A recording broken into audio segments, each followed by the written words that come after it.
After the confrontation with the dissenters, Emma and her team retreated to a remote safe house hidden deep in the mountains.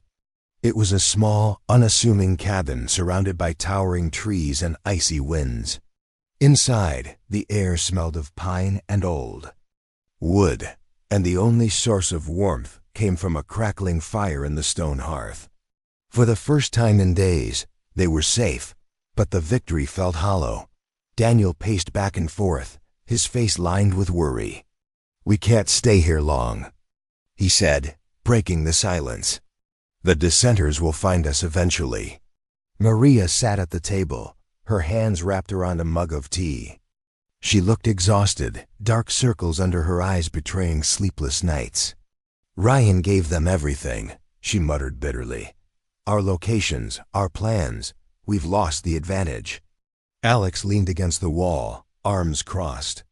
He hadn't spoken much since their escape, but his jaw was clenched tight, a sign of barely contained anger. "I trusted him," he said finally, his voice low. "How could he do this to us?" Emma listened quietly, staring into the fire.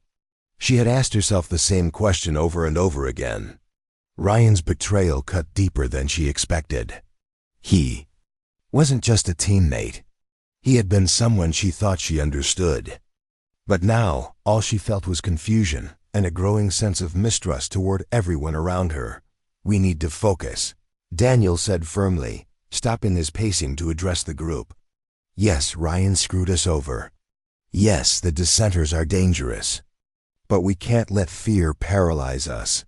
Emma proved tonight that she's stronger than any of us realized. That energy she unleashed, it wasn't just luck, it was real power. And it means we still have a chance." Emma glanced up, startled by his words. "I don't even know how I did that," she admitted.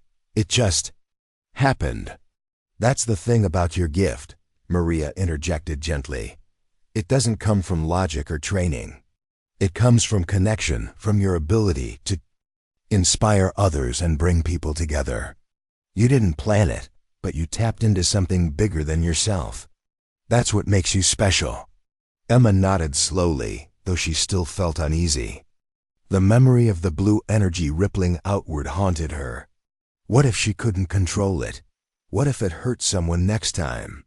For the next few days, the group worked tirelessly to regroup and strategize. They scoured maps, studied star charts, and debated possible allies who might help them fight back against the dissenters. But progress was slow. Supplies were limited, communication with other members of their network was risky, and the weight of Ryan's betrayal hung over them like a storm cloud. One evening, as Emma sat outside the cabin watching the sunset paint, the sky in shades of orange and pink, she heard footsteps behind her. Turning, she saw Alex approach, holding 2 steaming mugs of coffee. He handed one to her without a word and sat down beside her on the wooden bench. "You okay?" he asked after a while. Emma shrugged, wrapping her hands around the warm mug. "I guess it's just hard to trust anyone right now." "I get it," Alex replied. "After Ryan, yeah, it's tough. But not everyone's like him. Most of us are in this for the right reasons." "Are we?" Emma countered, her tone sharper than she intended. "Even Daniel said the architects aren't perfect. What if Ryan's right? What if we're messing things up instead of fixing them?" Alex sighed, running a hand through his messy blonde hair. "Look, I'm not saying the architects are gods or anything. They're powerful, sure, but they're not infallible. Neither are we. All we can do is try our best based on what we know. If we stop trying, then yeah, the dissenters win. Chaos wins. And I don't think you want that." Emma stared at the horizon, where the last rays of sunlight were fading into darkness. "No," she said softly. "I don't." Silence fell between them, broken only by the rustle of leaves in the wind. After a moment, Alex spoke again. "You." "No, when I first joined this group, I thought I was signing up for adventure. Saving planets, fighting bad guys, all that stuff. But it's not like that. It's messy and scary, and sometimes it feels like we're losing more than we're winning. But then I see moments like what happened with you back there, with the energy, and I remember why I'm here. Because maybe, just maybe, we're making a difference." His words stayed with Emma long after they went back inside. That night, as she lay in bed staring at the ceiling, she replayed their conversation in her mind. Alex was right, they weren't perfect. None of them were. But giving up wasn't an option. Not when so much depended on them. The next morning, Daniel called everyone together for a meeting. His expression was grim, but determined. "We've been lying low, which was necessary," he began. "But staying hidden isn't going to solve anything. The dissenters are gaining ground, and if we don't act soon, they'll destroy everything we've worked for." "What's the plan?" Maria asked, leaning forward. "We hit them where it hurts," Daniel replied. "Their leader, his name is Victor Kane, is holed up in an underground facility near the city. It's heavily guarded. But if we can infiltrate it, we might be able to shut down their operations and expose the truth about what they're doing." Emma frowned. "Won't they be expecting us?" "Yes," Daniel admitted, "but they won't expect you." He turned to Emma, his gaze steady. "Your power, it's unpredictable, uncontrollable, even. That's exactly what we need. If you can amplify it, channel it the way you did before, we stand a chance." Emma hesitated. The idea of walking into enemy territory terrified her, but she also knew Daniel was right. If they didn't take a stand now, the dissenters would keep pushing until there was nothing left to save. "All right," she said finally. "I'll do it." Preparations took days. They gathered weapons, disguises, and intel on the facility's layout. Maria taught Emma breathing exercises to calm her nerves and focus her energy, while Alex drilled her on defensive maneuvers. Despite her fear, Emma felt a flicker of confidence growing within her. She wasn't alone. She had her team, flawed as they were, and together they could face anything. On the night of the mission, they drove to the outskirts of the city, parking their vehicle far enough away to avoid detection. The facility loomed ahead, its steel walls gleaming under floodlights. Guards patrolled the perimeter, their movements sharp and precise.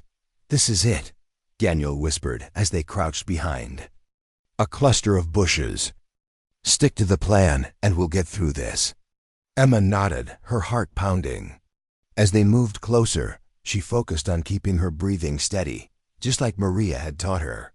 One step at a time, she reminded herself. Don't look too far ahead. Getting inside was easier than they expected. Using a stolen keycard and a distraction created by Alex, they slipped past the guards and made their way to the main control room. There, they found rows of monitors displaying data streams and surveillance footage. In the center of the room stood Victor Kane, his tall frame silhouetted against the glow of screens. "You're too late," he sneered as they entered, his voice dripping with disdain. "The balance is already shifting. Your precious architects can't stop it." "We'll see about that," Daniel shot back, raising his weapon. Before anyone could move, alarms blared, and the doors slammed shut, sealing them inside. Guards poured into the room, surrounding them. Emma's pulse raced as she realized they were trapped. But then, she remembered what Alex had said, that her power came from connection, from trust. Closing her eyes, she reached out, not just to her team, but to the guards, to Victor, to everyone in the room. She thought about the planet Zorith, about the people she'd helped bring peace to. She thought about Maria's kindness, Alex's humor, Daniel's leadership. And she thought about Ryan, whose betrayal still stung, but who had once believed in their cause too. A surge of energy coursed through her, brighter and stronger than before. It filled the room, knocking guards off their feet and short-circuiting equipment.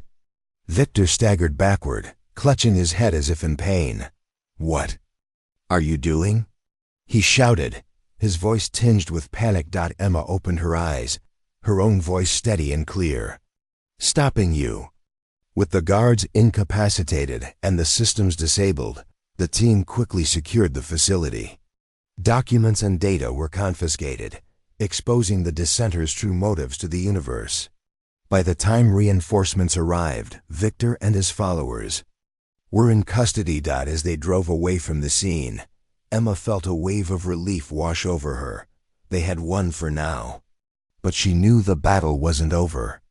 The dissenters were just one piece of a much larger puzzle, and the road ahead would be long and uncertain. Still, as she looked at her teammates, her friends, she felt a spark of hope.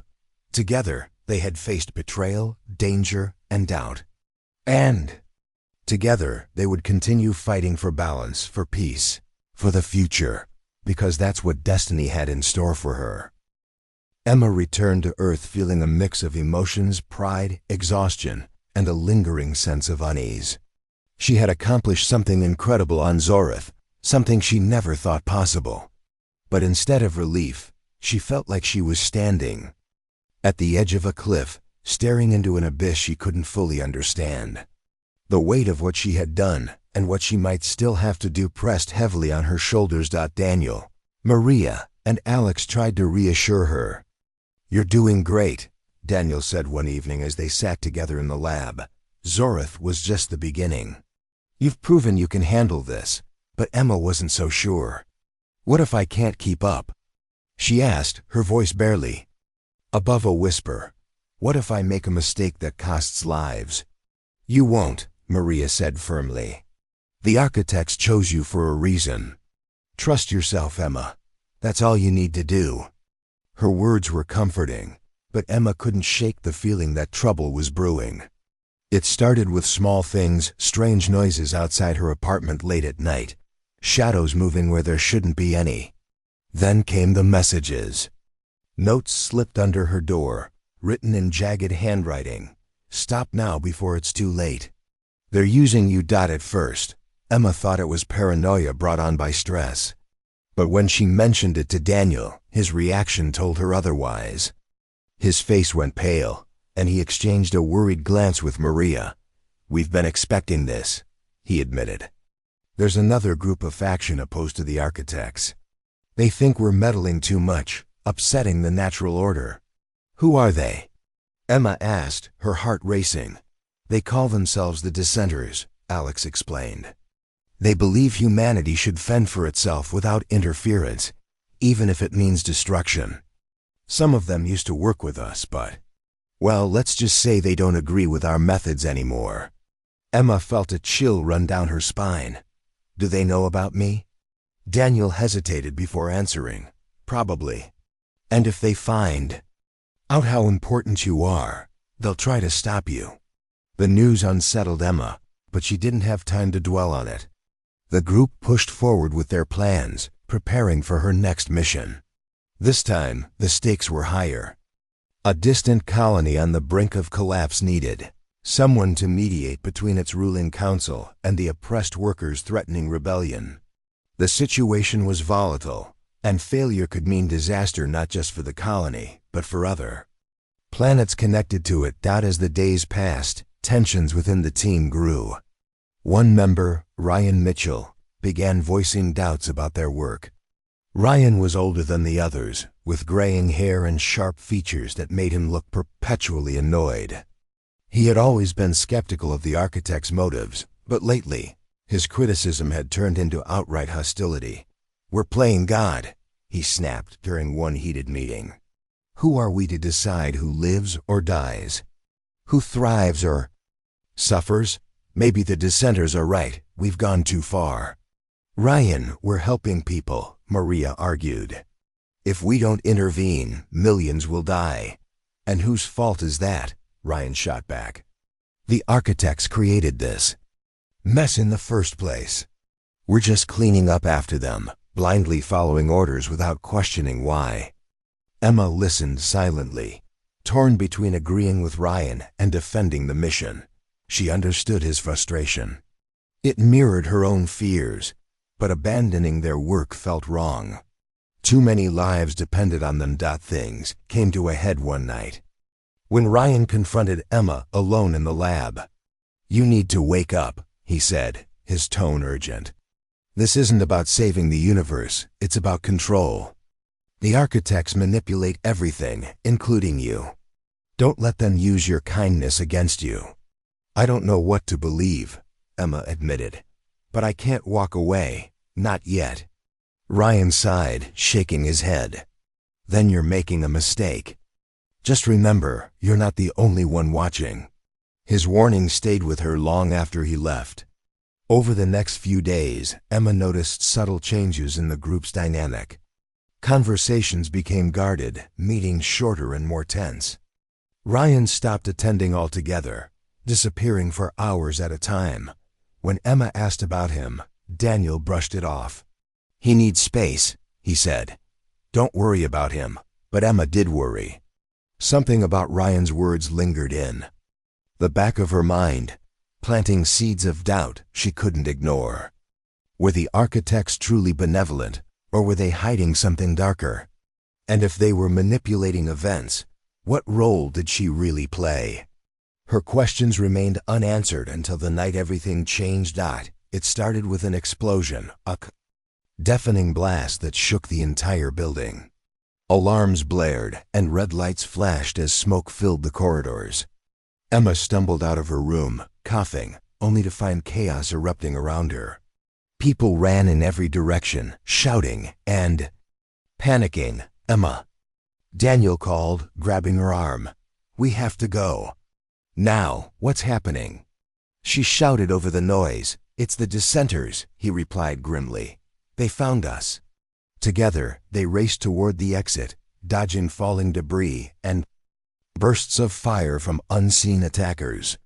Maria and Alex joined them moments later, their faces streaked with soot. Where's Ryan? Emma asked, scanning the crowd. No one answered. When they finally reached the ground floor, they discovered the truth. Ryan stood near the doorway, surrounded by armed men wearing black uniforms emblazoned with a symbol Emma didn't recognize. His expression was cold, almost triumphant. You betrayed us, Daniel accused, his voice trembling with anger. I'm saving us, Ryan corrected, from ourselves. He turned to the leader of the dissenters. Take them. Do whatever you want with them. Emma stared at Ryan, betrayal slicing through her chest. How could he do this? After everything they'd worked for, after all the lives they'd saved, he was handing them over to their enemies. The dissenters moved quickly, seizing Emma, Daniel, Maria, and Alex before they could react. Emma struggled, but it was useless. They dragged her outside, where a sleek black vehicle waited. As they shoved her inside, she caught a final glimpse of Ryan's face. For a brief moment, she saw regret flicker in his eyes, but then it was gone, replaced by steely resolve. Inside the vehicle, the dissenters bound their hands and blindfolded them. Emma's mind raced, searching for a way out, but fear paralyzed her. Where were they taking them? What would happen next? Hours passed, or maybe it was only minutes. Time seemed to blur. When the vehicle finally stopped, Emma heard voices arguing in low tones. Then the door opened, and rough hands pulled her out into the cold night air. She blinked against the sudden brightness of floodlights, her vision slowly adjusting to reveal a stark industrial compound. The dissenters led them to a large chamber, dominated by a massive machine humming with energy. Its surface shimmered like liquid metal, reminding Emma of the portal she'd traveled through to Zoreth. What is this? She demanded, her voice shaking. The leader stepped forward, his piercing gaze locking onto hers. This is the end, he said simply. Your interference has caused enough damage. It's time to restore balance our way. Before Emma could respond, the machine roared to life, bathing the room in an eerie blue light. Panic surged through her as she realized what they intended to do. They weren't just going to capture her. They were going to erase her connection to the architects entirely, summoning every ounce of courage. Emma focused on the bond she'd formed with the others, the trust and unity that had carried them through impossible challenges. She reached out, not physically, but emotionally, calling on the strength she'd discovered within herself. And then, something extraordinary happened. A wave of energy rippled outward from Emma, disrupting the Kadun machine and sending sparks flying.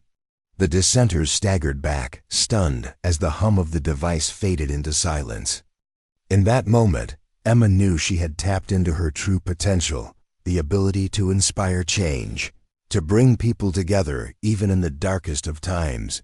Seizing the opportunity, Daniel, Maria, and Alex broke free from their captors and fought back, overpowering the dissenters with surprising speed. Within minutes, the tide had turned as the dust settled. Emma stood amidst the wreckage, breathing hard but alive. She looked at her companions, gratitude swelling in her chest. Together they had faced betrayal and danger and emerged stronger. Because of it, but the victory was bittersweet. Ryan's actions had fractured the group, leaving scars that wouldn't heal easily. And though they had escaped this time, Emma knew the dissenters wouldn't give up so easily. Their fight was far from over. Still, as she gazed at the star-filled sky, Emma felt a renewed sense of purpose. Whatever challenges lay ahead, she was ready to face them, not just for herself, but for everyone counting on her to protect the fragile balance of the universe. The victory at the dissenters' facility gave Emma and her team a brief moment of relief, but it wasn't enough to erase the challenges ahead. The documents they had recovered painted a grim picture. The dissenters weren't acting alone.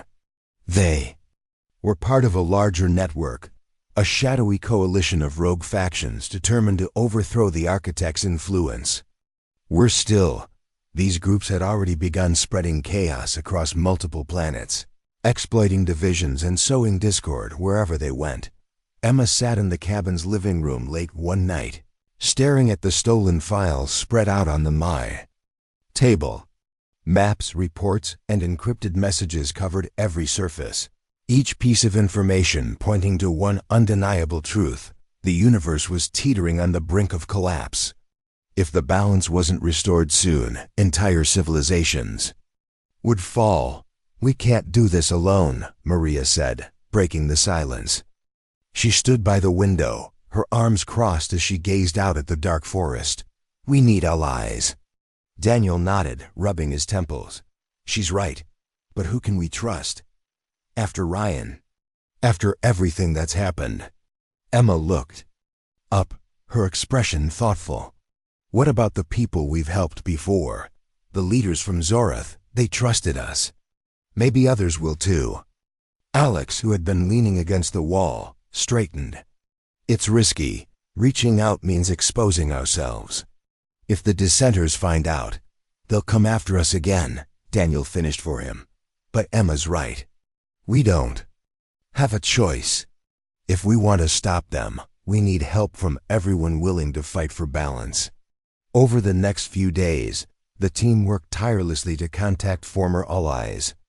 Messages were sent through secure channels, coded signals broadcast into space. Slowly, responses trickled in. Some came from planets they'd never visited, their inhabitants curious but cautious. Others arrived from worlds they'd already saved, like Zorath, where gratitude outweighed fear. One by one, a coalition began to form, a patchwork of individuals, communities, and even entire species united by a shared goal. As the alliance grew, so did Emma's confidence. She spent hours speaking with representatives from different planets, sharing stories of hope and resilience. Her ability to connect with others proved invaluable, bridging cultural gaps and fostering trust among those who might otherwise have remained divided. Even Daniel, who had always been skeptical of diplomacy, admitted that Emma's gift was their greatest asset, but not everyone was eager to join the cause. Many feared retaliation from the dissenters, while others doubted the architect's intentions. "Why should we follow beings we can't even see?" one leader demanded during a video conference. "How do we know they're not manipulating us just like the dissenters claim?" Emma took a deep breath, choosing her words carefully. "Because I've seen what happens when we let hatred and greed take over," she replied. "I've walked on dying planets, met people who lost everything because no one stepped in to help. The architects aren't perfect, but they give us a chance to grow, to heal, to build something better. Isn't that worth fighting for? Her words resonated with some, though not all. Still, the coalition continued to expand, bolstered by Emma's unwavering belief in their mission. Together, they devised a plan, a coordinated strike against the dissenters' stronghold, a massive orbital station known as the Nexus.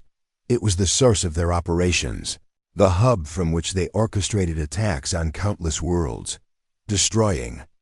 It wouldn't end the conflict entirely, but it would cripple their efforts and buy time to rebuild.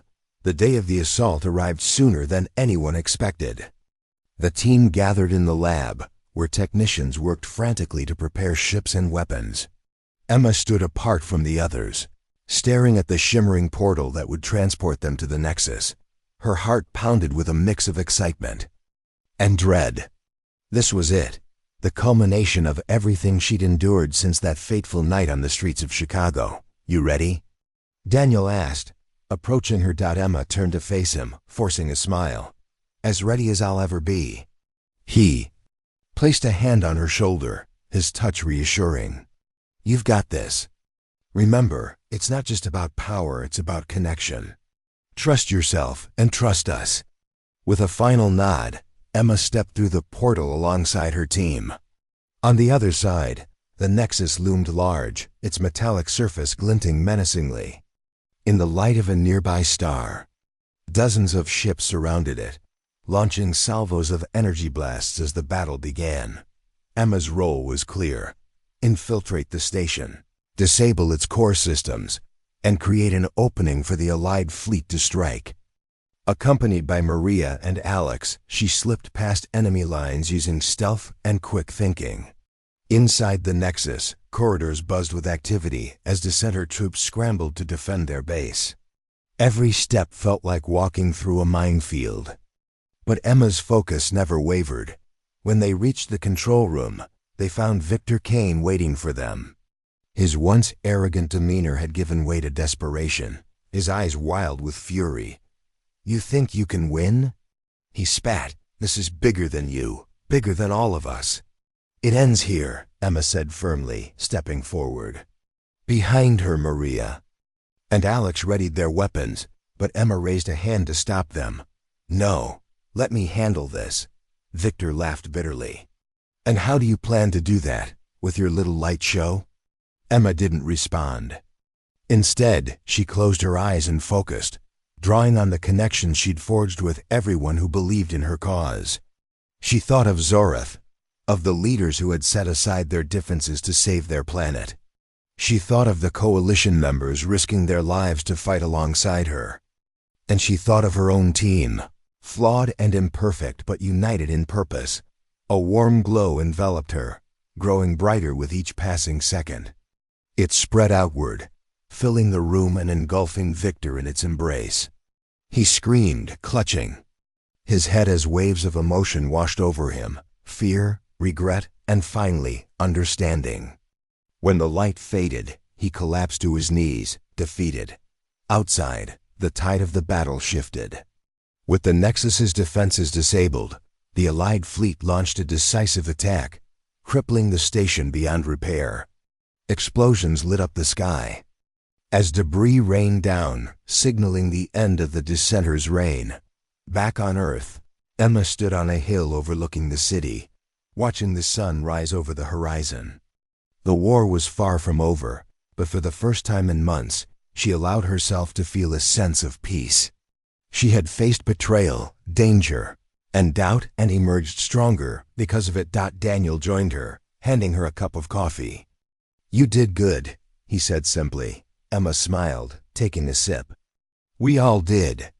As the city stirred to life below, she knew her journey was far from finished. There would be more challenges, more battles to fight. But she also knew she wasn't alone. Together, they had changed destiny, and in doing so, they had given the universe a fighting chance. Emma turned her gaze to the stars, feeling a quiet resolve settle within her. Whatever lay ahead, she was ready. The next morning, Emma woke up early, her mind buzzing with everything Daniel had told her. She sat at her kitchen table, staring at the small device he'd given her. It looked so ordinary, like something she might use to back up files for work. But she knew better now. This wasn't just a USB drive. It was a key to understanding the world in ways she couldn't have imagined before. She plugged it into her laptop and waited as a series of files appeared on the screen. There were videos, documents, and images, all labeled with strange names that meant nothing to her.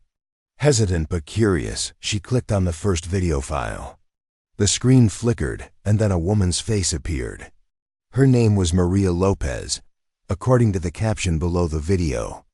She had warm brown eyes and a calm smile that immediately put Emma at ease. "Hello, Emma," Maria began, speaking directly into the camera. "If you're watching this, it means you've taken the first step toward accepting your role. Congratulations, you've already shown incredible courage." Emma leaned closer, gripping the edge of the table. Maria went on to explain more about the architects, describing them not as gods or aliens, but as ancient beings who existed beyond human comprehension. They weren't evil or good. They simply maintained balance across the universe. Civilizations rose and fell under their watchful guidance, and sometimes, when things went wrong, humans were called upon to help fix them. The architects don't interfere directly, Maria continued. Instead, they rely on people like you, people who can feel the connections between others, who can inspire change without force. You may not realize it yet, but you've always had this ability. Now, it's time to learn how to use it. The video ended, and Emma sat back, her heart pounding. She opened another file, this one containing photos of planets, stars, and strange landscapes that didn't look like anything from Earth. Some of the images were breathtakingly beautiful, while others were eerie and unsettling. There were also diagrams showing patterns and symbols similar to the ones on the map Daniel had shown her. Each symbol seemed to represent a different concept: unity, balance, growth, but Emma couldn't fully grasp their meaning. As she scrolled through the files, she found a document labeled "Your First Mission." Her stomach tightened as she opened it. Inside was a detailed description of what awaited her: an alien planet struggling with ecological collapse. Its inhabitants, divided into warring factions, were destroying their environment in pursuit of resources. Her task was simple but daunting: bring peace to the factions and restore harmony to the planet. "This is insane," Emma whispered to herself, closing the laptop. How was she supposed to accomplish something like that? She wasn't a diplomat or a scientist. She was just Emma, a regular person trying to figure out her rent payments and grocery lists. What could she possibly offer to an entire planet? Her doubts gnawed at her all day. She barely ate, pacing her apartment as she replayed Maria's words in her head. Courage, balance, change. These were big ideas, too big for someone like her to handle. By the time evening rolled around, she was ready to call Daniel and tell him she'd made a mistake. She wasn't cut out for this, but then there was a knock at her door. When she opened it, Daniel was standing there, accompanied by two other people. One was Maria, the woman from the video, and the other was a young man named Alex Bennett. He had messy blonde hair and a nervous energy that reminded Emma of herself. Both of them greeted her warmly, though their expressions were serious. "We need to leave soon," Daniel said without preamble. "There's no time to waste," Emma hesitated. "I'm not sure I'm ready for this," she admitted. "What? If I mess everything up?" "You won't," Maria assured her, placing a reassuring hand on her shoulder. "None of us were ready when we started. But the architects wouldn't have chosen you if they didn't believe in you." Alex nodded. "And you won't be alone. We'll be with you every step of the way." Despite their encouragement, Emma still felt uneasy. But she reminded herself of why she'd agreed to this in the first place: to break free from her ordinary life, to do something meaningful. Taking a deep breath, She grabbed her coat and followed them out the door. They drove to an abandoned warehouse on the outskirts of the city. Inside, Emma was amazed to find a hidden laboratory filled with advanced technology. In the center of the room stood a shimmering portal, its surface rippling like liquid silver. It was unlike anything she'd ever seen, both mesmerizing and terrifying. "This will take us to the planet," Daniel explained. "It's safe, I promise." Emma stared at the portal, her legs rooted to the spot. "How does it work?" she asked, her voice trembling. "It's hard to explain," Alex said with a sheepish grin. "Let's just say it bends space and time. Don't worry, though, you won't feel a thing." Maria stepped forward, holding out her hand. "Are you ready?" Emma hesitated for a moment longer, then nodded. "I guess I have to be." Taking a deep breath, she walked toward the portal, flanked by Daniel, Maria, and Alex. As she reached out to touch its surface, a surge of warmth spread through her body, and suddenly, the world around her dissolved into light. When Emma opened her eyes, she was standing on a foreign planet. The sky above her was a deep shade of purple, streaked with golden clouds. Strange trees with glowing leaves swayed gently in the breeze, and the air smelled faintly of ozone. It was beautiful, but also hauntingly desolate. "This is Zorath," Maria said, gesturing to the landscape around them. "Once it was thriving. Now it's dying because of greed and division."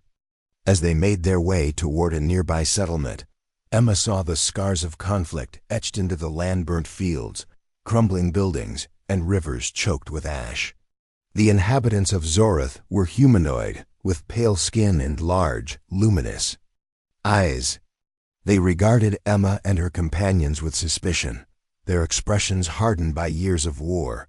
Over the next few days, Emma worked tirelessly to understand the root of the conflict. She met with leaders from both factions, listening to their grievances and searching for common ground. At first, they refused to cooperate, their hatred for each other too deeply ingrained.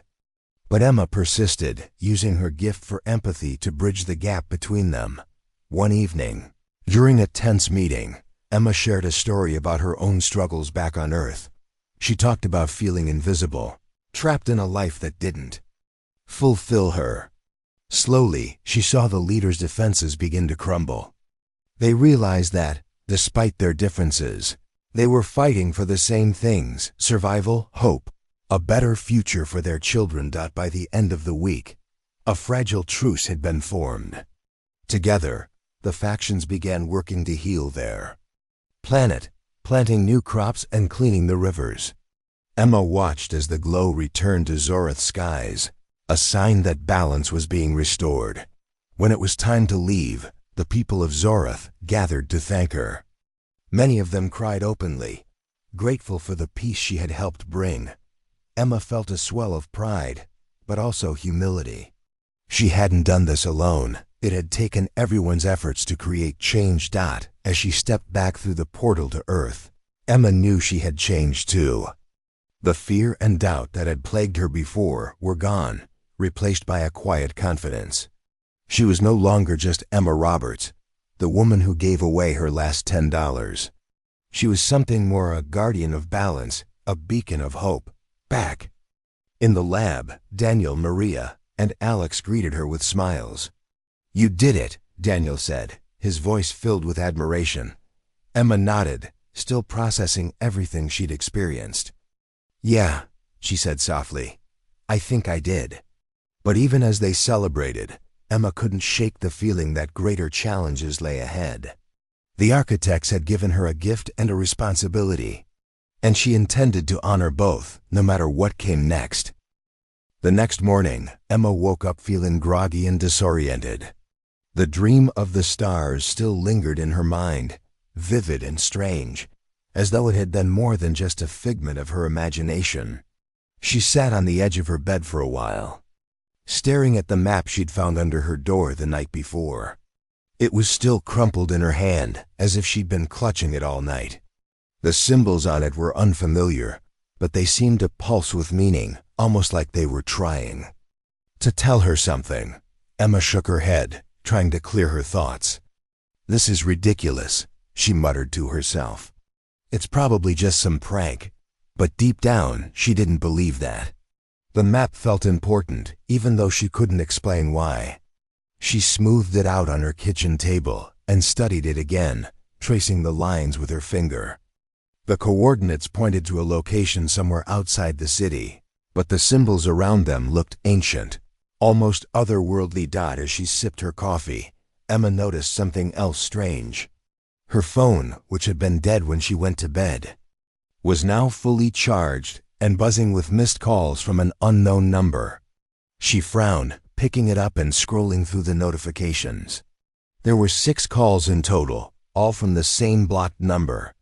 No voicemails, no texts, just the calls. A chill ran down her spine.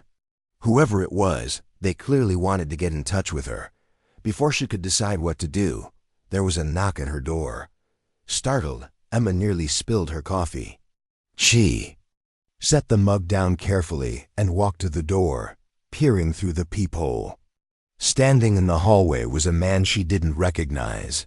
He was tall, with short brown hair and a leather jacket that looked worn but sturdy. His expression was serious but not threatening. "Who is it?" Emma asked cautiously, keeping the chain lock on the door. "My name is Daniel Hayes," the man replied. His voice was calm and steady. "I need to talk to you about something important." Emma hesitated. "How do you know where I live?" "I'll explain everything, but not here," Daniel said, glancing around the hallway as if he expected someone to appear. "Please, it's urgent." Emma debated whether to let him in. Something about his tone made her think he wasn't lying.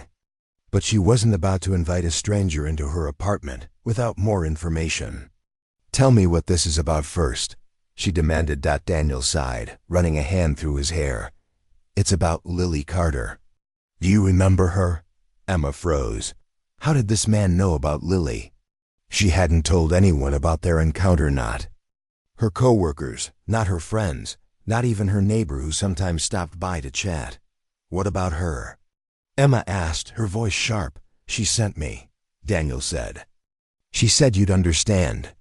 Emma unlocked the chain and opened the door slightly, studying him closely. He looked sincere, but she kept the door half closed, just in case. "Come in," she said finally, stepping aside. Once inside, Daniel removed his jacket and sat down at the kitchen table, where the map was still spread out. He glanced at it briefly before turning his attention back to Emma. "You've been chosen," he said bluntly. "Chosen for what?" Emma asked, folding her arms across her chest. "And why should I trust you?" Daniel leaned forward, resting his elbows on the table. "Because your life is about to change in ways you can't imagine," he said. "Lily isn't just, well, she's not just a random person asking for help. She's part of something much bigger." Emma raised an eyebrow. "Like what?" Daniel hesitated, as if choosing his words carefully. "There's a group, an organization, you could call it, that works behind the scenes to protect humanity. We're not government agents or anything like that. We operate independently, off the grid. Our job is to identify people like you, people with unique abilities, and guide them." "Abilities?" Emma repeated, skeptical. "What are you talking about?" "It's hard to explain," Daniel admitted. "But when you gave Lily that $10, you activated something inside yourself, something dormant. You might not feel it yet, but it's there." Emma laughed nervously. "You're saying I have superpowers now? Because of a $10 bill?" "No, not superpowers," Daniel corrected. "More like potential. You have a gift, Emma, a rare one. And it's tied to your ability to connect with others, to see beyond surface-level differences and inspire. Trust, that's why Lily chose you." Emma shook her head, trying to process what he was saying. It sounded absurd, like something out of a science fiction movie. But then again, so did the map and the mysterious phone calls. "Even if I believed you," she said slowly, "why me? I'm nobody special." You're wrong, Daniel said firmly. You may not realize it, but you've always had this quality. People gravitate toward you because they sense your authenticity. That's exactly what we need right now. What do you mean right now? Emma pressed. Daniel hesitated again, his expression darkening. There are forces at work, ancient forces that threaten the balance of our world, not just Earth, but the entire universe. We call them the architects. They're beings who shape civilizations, guiding them toward progress or destruction, depending on their choices. And lately, there's been interference. Someone or something is trying to disrupt their plans. Emma stared at him, her mind racing. So you're telling me that aliens or gods or whatever are fighting over the fate of humanity, and somehow I'm involved? In a nutshell, yes, Daniel said, but it's not just humanity. It's everything. Every planet, every star, every living being. The architects created a system to maintain harmony, but now cracks are forming. If those cracks widen, the consequences will be catastrophic. Emma sank into a chair, overwhelmed. This is insane, she whispered. Why would they pick me? I'm just ordinary. You're far from ordinary, Daniel insisted. Your kindness, your willingness to help someone in need, that's what makes you extraordinary. Those qualities are rare, especially in today's world. The architects saw that in you, and so did Lily. Emma rubbed her temples, trying to calm the whirlwind of thoughts spinning through her head. Let's say I believe you, she said after a moment. What happens next? We prepare you, Daniel replied simply. Teach you how to harness your abilities. Show you the truth about the universe and your place in it. But it won't be easy. There will be risks, dangers you can't even imagine. You'll have to leave your old life behind, at least for a while. Emma thought about her cramped apartment, her monotonous job, her quiet existence. For years she'd felt like she was stuck in a rut, going through the motions without any real purpose. Maybe this was her chance to break free, to do something meaningful. But was she ready to throw caution to the wind and trust a complete stranger? What if I say no? She asked quietly. Then nothing changes, Daniel said. You go back to your normal life, and we find someone else. But I don't think that's what you want, is it? Emma didn't answer right away. Instead, she looked at the map again, at the strange symbols and coordinates that seemed to hum with energy. Deep down, she knew he was right. This was her moment, a crossroads she couldn't ignore. Whatever lay ahead, it was better than staying trapped in the monotony of her current life.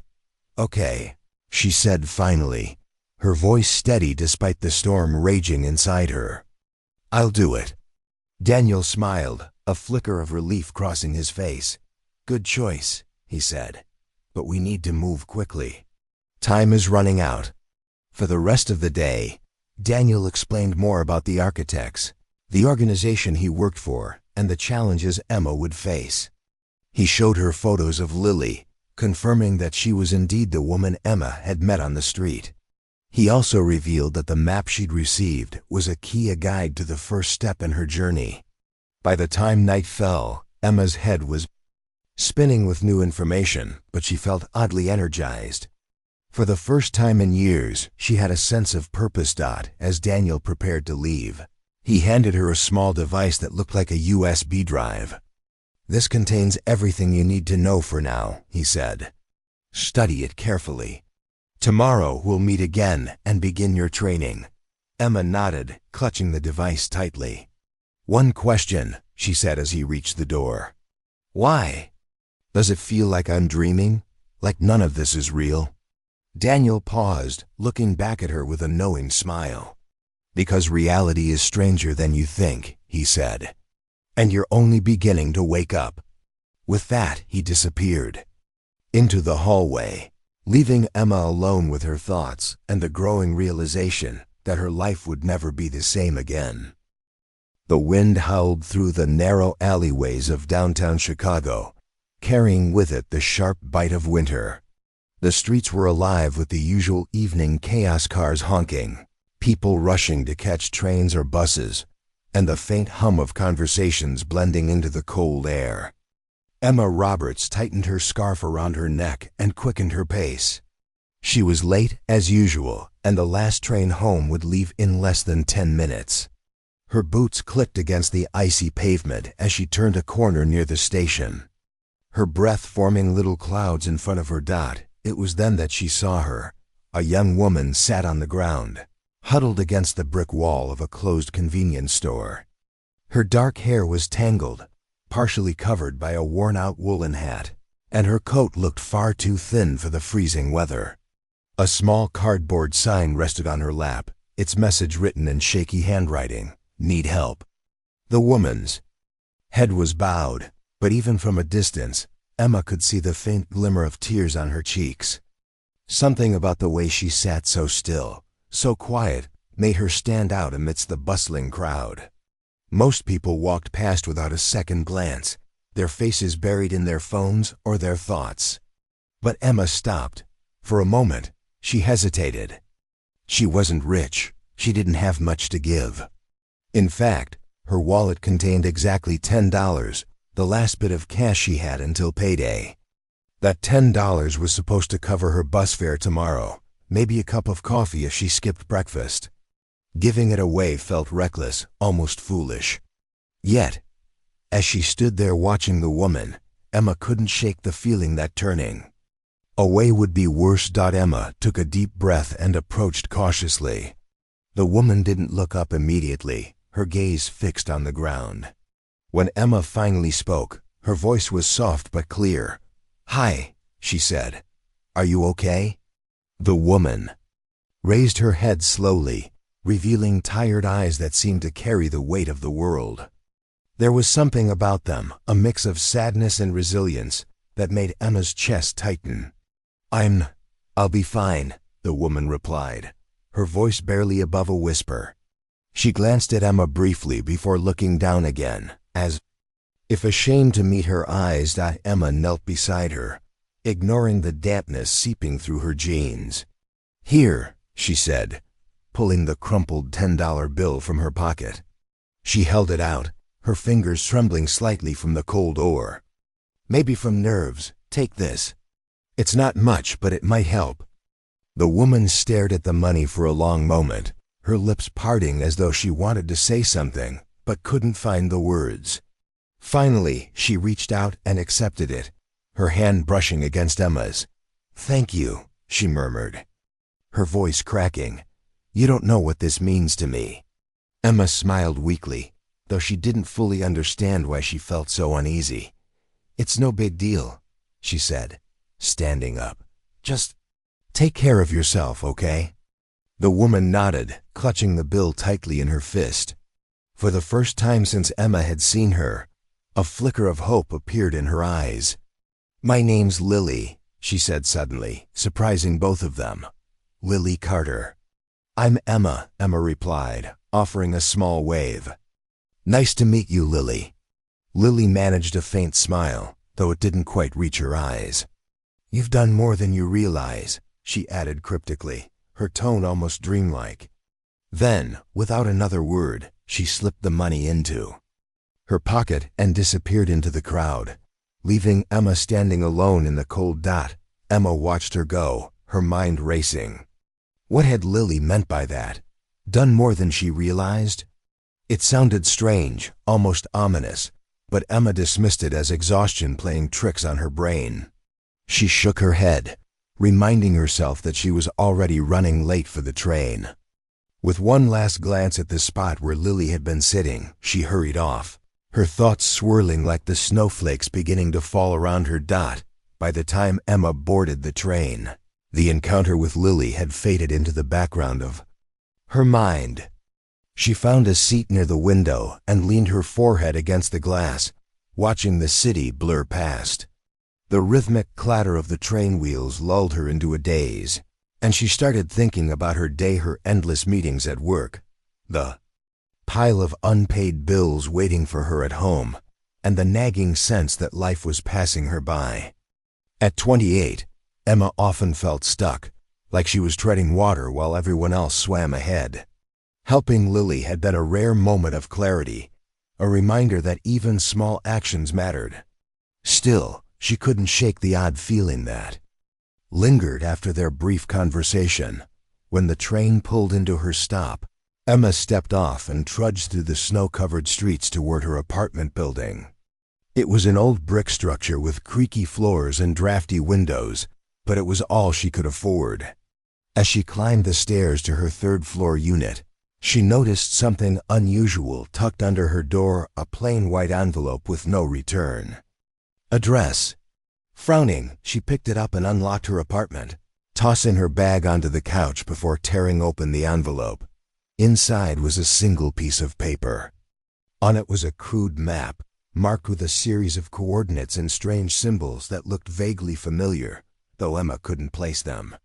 Beneath the map, scrawled in messy handwriting, were 2 words: "Trust your instincts." Emma stared at the note, her heart pounding. Who had left this, and what did it mean? She flipped the paper over, searching for more clues, but the other side was blank. Confusion gave way to unease as she realized the map must have been placed there while she was out. Someone had been in her building, possibly even inside her apartment. But why? She spent the rest of the night pacing her living room, trying to make sense of it all. The encounter with Lily, the cryptic message, the map, it all felt connected somehow, though she couldn't figure out how. Eventually, exhaustion won out, and she collapsed onto her bed, the map still clutched in her hand. That night, Emma dreamed of stars.